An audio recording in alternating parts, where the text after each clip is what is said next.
Oh, hey Lucy, how you doing? Fine, thank you. It's a lovely sunny day here in Tame, and hopefully the weather's. Whereabouts are you in the world? Whereabouts are you?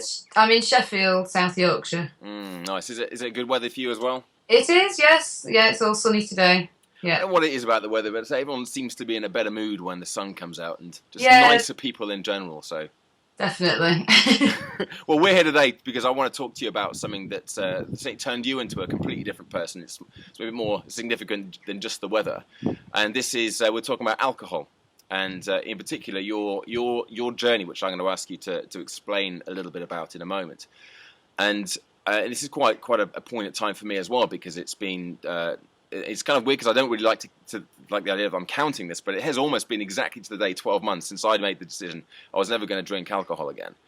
And I know it's been longer for you as well, and that we'll come to that in just a second. But the whole thing about giving up alcohol and deciding not to drink it again is something that for most people just seems like a completely alien concept, and I'm sure you probably come across that response and Yeah. reaction in the past as well. So tell me a little bit about yourself, and tell me what your life was like prior to a couple of years ago when you did make that big decision. Well, I mean, I never kind of considered that I was an alcoholic. I wasn't drinking in the day. I wasn't drinking spirits particularly. But ever since I started drinking at 50, well, 13 really, I just didn't have an off switch, and I always drank to get drunk. And in my 20s, teens and 20s, I sort of got away with that and could laugh it off to a degree, and it was just something that everybody did. All my friends were quite heavy drinkers. But as I got older, my late 20s and early 30s, I definitely started using alcohol to self-medicate in a way. I drank wine mostly in the evenings after my daughter had gone to bed when I was a single parent because I was lonely and I was quite depressed about the breakup of my marriage. So it took a little bit more of a sinister turn, but always, no matter what I was using alcohol for, was this lack of an off switch. And I just, even if I set out to drink one or two glasses of wine, it would always turn into a bottle or a bottle and a half, two bottles. And with increasing regularity, I was having blackouts, doing things I really regretted. So there was this cycle of self-loathing and shame that I really got into in my early 30s. And it basically culminated when I was 35 in me having a horrendous last drinking episode, a binge that ended up with me in hospital. And that was it. I just decided I was never going to drink again. Tell me about the blackouts, and I mean, would you be just going about your business or sitting down on the couch, and then all of a sudden you've woken up in a different place, or how do they happen? Mainly, it was sort of nights out. I couldn't remember getting Right. home. So God Okay. knows how many times I was put into a taxi by somebody at 2 o'clock in the morning, completely out of it, and was driven home by a taxi driver who, I just couldn't remember getting in. I'd wake up in the morning with my bag on the floor, the door unlocked. Just really dangerous situations. Um, I got myself into romantic situations that perhaps I wouldn't have done had I not had a drink. And couldn't remember those, couldn't remember kind of the details of those, but knew something had happened in the morning when I woke up with somebody. And yeah, people coming around for drinks, friends coming around for drinks, and then I couldn't remember them leaving. It had just, every time we sort of had a big drinking session, it would just escalate into, complete mayhem, and I could never remember anything in the morning. And I think most people who have done the old binge drinking thing, especially through university or experimenting with drinking when you're a teenager and so on, it's probably had those times where, man, I can't remember a thing about last night. What happened? Did it start off being a bit of a jolly jakes, bit fun and games, just go out and get really drunk and not remember a thing about the day before? Well, at what point did it start becoming were you aware that it was a serious thing?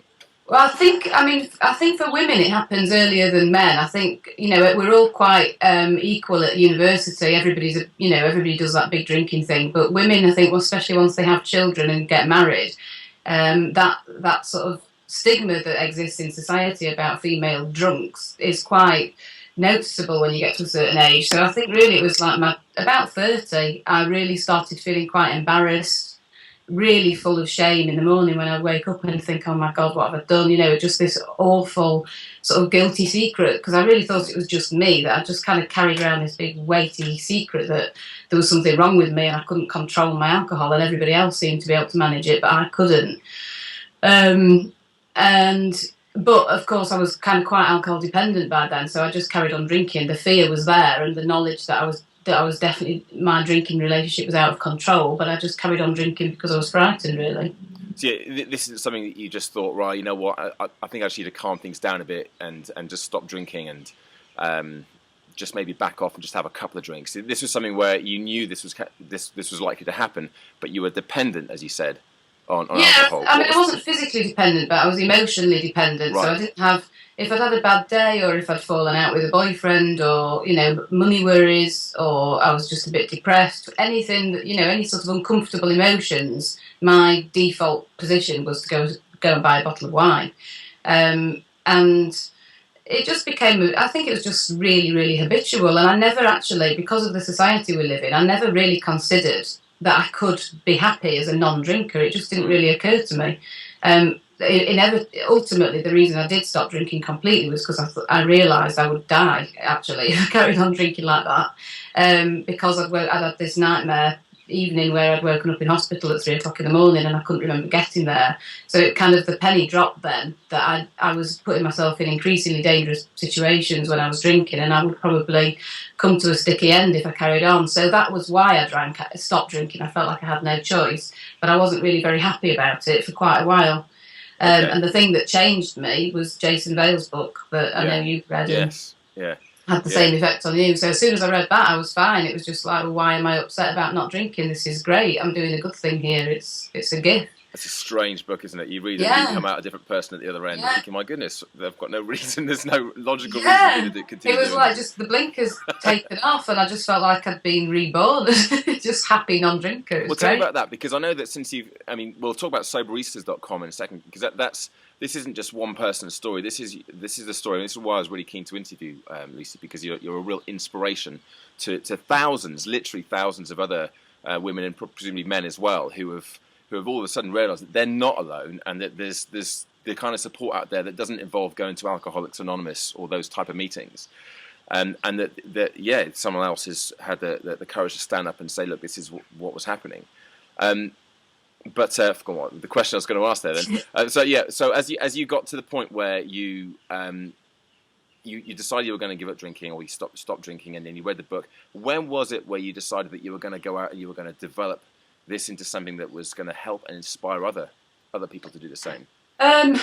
It was. Let me think. It was about 2 or 3 months after I read the book, so it was about a year before we launched Soberistas, and the idea just came to me because I realised, well, especially when I read that book, I realised that there must be so many people out there who have all kind of got this secret that they feel they can't talk about. And I just, I used to work at Sheffield Hallam University. It's employs 5,000 people, and I'd look around and think, how many of you are doing what I was doing, drinking a bottle of wine a night, having too much beer, and just having, feeling that low-level hangover every day and feeling really guilty about it and really sort of rotten inside about what you're doing, but not daring to say anything because you don't think you're an alcoholic, so you're not going to go to Alcoholics Anonymous. And it just sort of made me realise that if that sort of service had been available when I'd stopped drinking, when I initially stopped drinking, I would have felt so much happier and better about it, because immediately I would have realised I wasn't a freak, and there was thousands of people, millions of people in the world who were exactly like me. So that's where the idea came from. And also because I was a single parent for quite a few years, I would have found it virtually impossible to go to physical meetings on a regular basis. I wasn't going to ask my mum to come and babysit so I could go to an Alcoholics Anonymous meeting. It was just not viable. So I thought something online that people can access in their own house, after the kids have gone to bed or whatever, in private and totally anonymously, would probably be really helpful to a lot of people, especially women, if they were a single parent like I was. Now, there's quite a time-consuming thing to set up a website, and you've got something like 28,000 members, haven't you, of the site? Yeah, I mean, there's 28,500 people registered with the site, but obviously they're not all active members. So, but we've got it. I mean, it's a really sort of buoyant community, and there's people in Australia, America, Canada, and it has become a full-time job. My partner Sean does the technical side of it and the design side of it, and I do the content, and between us we sort of manage queries and media and stuff like that. So it has become a big job. But it's great. It's really good. But you've done that, and I know you've written and co-authored a couple of books as well, haven't you, over the last 12 months, last 18 months or so? Yeah, that's 12 And you've got a lot of months. other projects on the board as well. Now, one of the things that really inspired me was when you said that you've gained back so much of your life. And so this isn't just the born again, I feel happier, I feel freer. There's some real practical things going on here as well. I mean, how much time do you think you've gained back of your life on a weekly basis that's enabled you to do all these things? Yeah, I mean, it's one of the things that you don't, it's one of the benefits that isn't immediately obvious when you're thinking about stopping drinking. But I used to open wine sort of 6:30, 7 as I was cooking dinner, and then throughout the evening, I'd just be sort of topping up and go to bed 10 o'clock, 11 o'clock after a bottle and a half of wine. So that's 4 hours every night, so you're talking nearly 30 hours a week. Of time, and then plus if you add on to that the hangover time at the weekends, I used to spend, my daughter would go to her dad's every other weekend, which was when I did most of my drinking, so those weekends were just complete write-offs. You're talking 15 hours a day just gone because I was just lying on the settee watching rubbish on the TV. So if you add that in as well, it could be 50 hours a week that you're gaining back. I love writing. I've always loved writing, but I've never had the time or the sort of commitment that's necessary to write a book when I drank. Because if I was a bit, it's quite tempting if you've got a bit of free time and somebody says, do you want to go down the pub? Then it's like, oh yeah, why not? And that's it, your night's gone. And you don't remember it the next morning. Whereas now, with my spare time, I work on baristas, I get to spend time with my kids, that's really valuable. I've got a teenager and a toddler.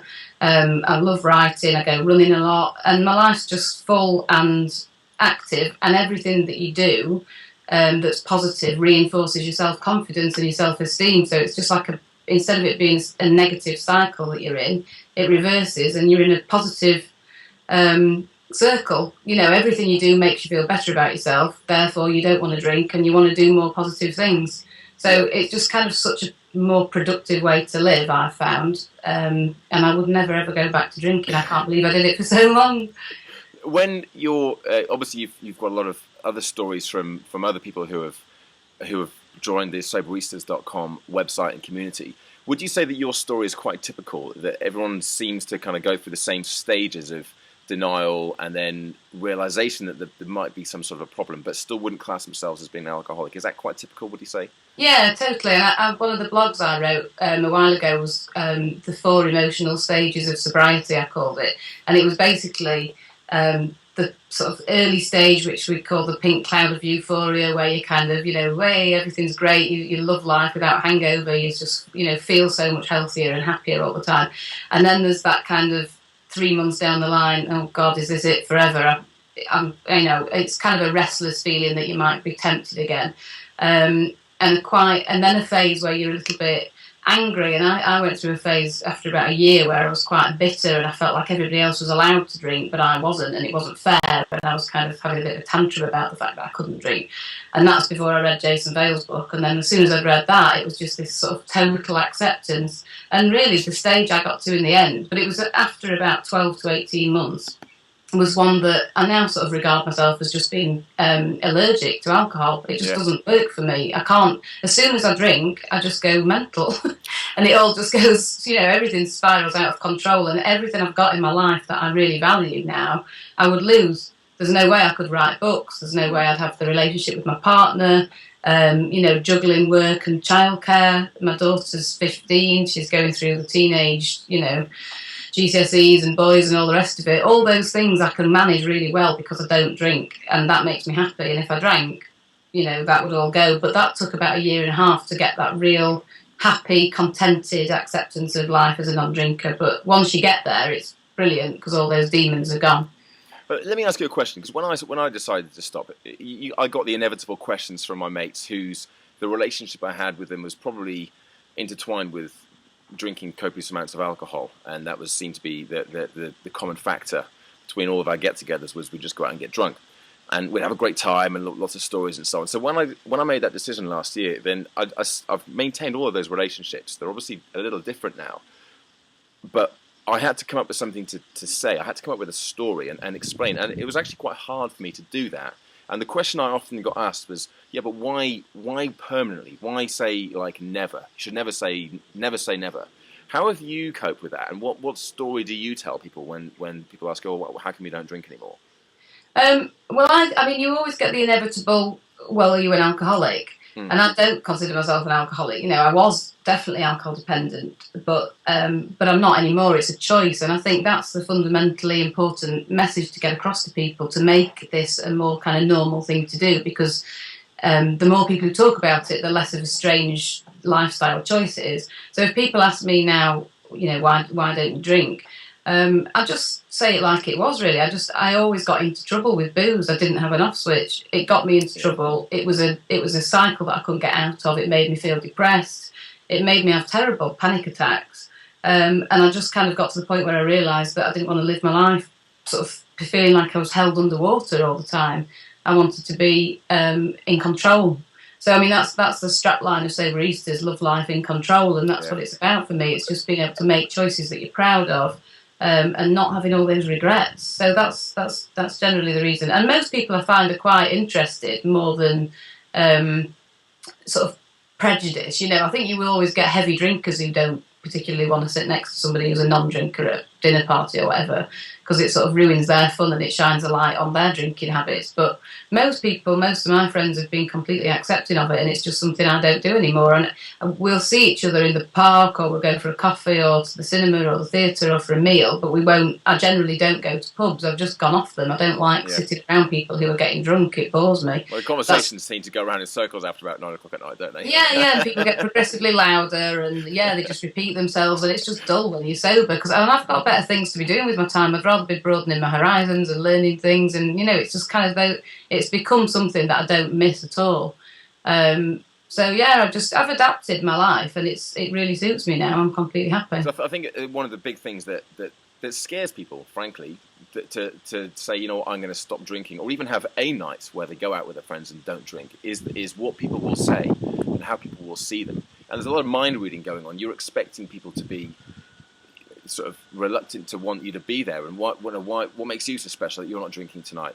Obviously, you've got the I'm driving card to play, which is a good one if you're just going out and you're just doing this for maybe a one-off. I'm not going to drink tonight, and see how it goes. But if it's a more permanent thing, then you do get in your head this idea that everyone's going to be, you know, wondering what makes you so special and why aren't you drinking, and everyone's going to be looking at you and asking you those questions. When in reality, that rarely happens.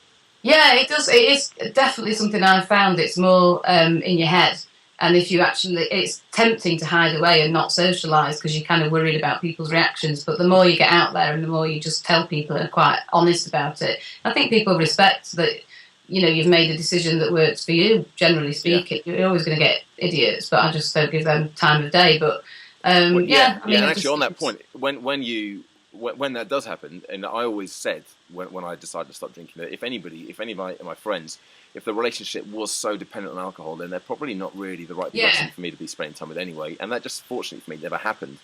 Alcohol covers up a myriad of imperfections, and friendships are a big one, and relationships are often a big one. You know, you get a lot. I do read a lot on Sober Easters in people's blogs when they've stopped drinking, especially if the partner carries on drinking. The cracks emerge in the relationship, and they realise that they met and forged their relationship, got married, had kids. Everything was revolving around booze, and as soon as they've taken the booze out of the situation, they kind of think, actually, there's not a great deal there. So I think that is one of the realities of not drinking. It forces you to face up to life and deal with it. You know, you can't just mask things. If they're not right and they're not making you happy, you do need to sort them out, because, you know, booze it's very good at covering things up.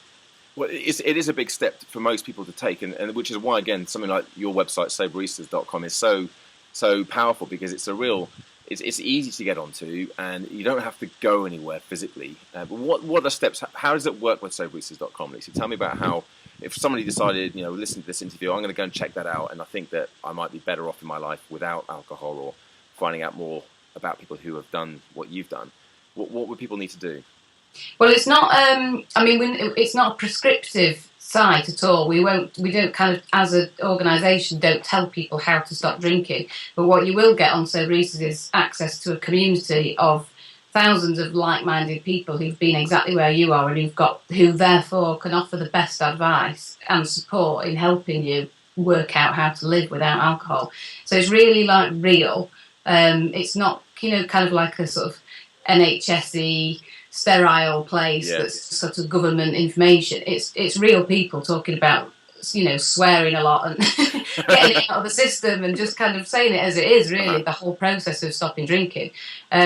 And you can, it's a social network site, so you just basically post blogs and write discussions, and people comment, and you can make friends with other people on there and stuff. So it's just an place to interact with other very like-minded people who will offer you masses of support on your journey to stopping drinking. But then on top of that, there's a lot of articles on there as well. There's a good blog on there as well with loads of stuff that you've written. Yeah, there's loads of articles about just alcohol-related stuff, but also health and fitness, diet and nutrition, that kind of thing. Just sort of a holistic look at how to fill your life once you've taken booze out, because it does leave a vacuum. I think a lot of people initially get a bit addicted to sober Easters when they stop drinking. It's like fill that drinking time with just being online. But what you will get is a lot of ideas of what to do with your life once you've packed in the booze. Yeah. Because like I said, if you've got all of a sudden 30 to 50 hours extra a week, yeah, what are you going to do with that time? Boredom is a big trigger. If you don't fill it, you're going to get bored, and it's tempting then to drink. So yeah, it's a good idea to get some strategies ready for how you're going to fill that time. Well, Lucy, thank you so much for spending some time with me this morning. It's been really, really, really beneficial, and it's been great for me to speak to you. And I know that there's going to be a lot of people who watch this or listen to this interview who will really benefit from it as well. And even if it just makes you ask questions and to look at things from a different perspective, even if it doesn't lead to eventually kicking the booze completely. But I think that was 30 minutes well spent. So thank you again for your all right, thanks for asking me. Brilliant. Thank you. Cheers, Lucy. Bye for now. Bye.